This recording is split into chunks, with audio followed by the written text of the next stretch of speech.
Hello, നല്ല പഴുത്ത ചക്ക കിട്ടി കേട്ടോ. അപ്പം നിങ്ങളെന്താ ചെയ്യുന്നത്?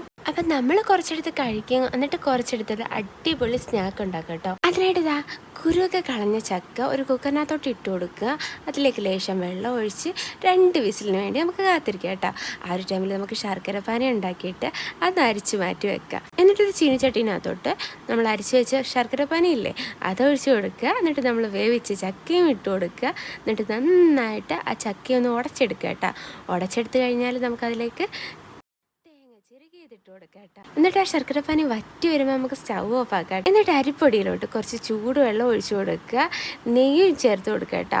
എന്നിട്ട് ആവശ്യത്തിന് ഉപ്പും ചേർത്ത് നന്നായിട്ടൊന്ന് കുഴച്ചെടുക്കുക കേട്ടോ. നന്നായിട്ട് കുഴച്ചെടുത്തതിന് ശേഷം നമുക്കത് വട്ടയിലയിലോ വാഴയിലയിലോ ഒന്ന് പരത്തി കൊടുക്കുക കേട്ടോ. എന്നിട്ട് ഒരു സൈഡിൽ മാത്രം നമ്മൾ ഉണ്ടാക്കി മിക്സില്ലേ അത് വെച്ച് കൊടുക്കുക. എന്നിട്ട് എല്ലാം കൂടി സ്റ്റീം ചെയ്തെടുക്കുക. അപ്പോൾ ഇത്രയുള്ളൂ. ടാറ്റാ.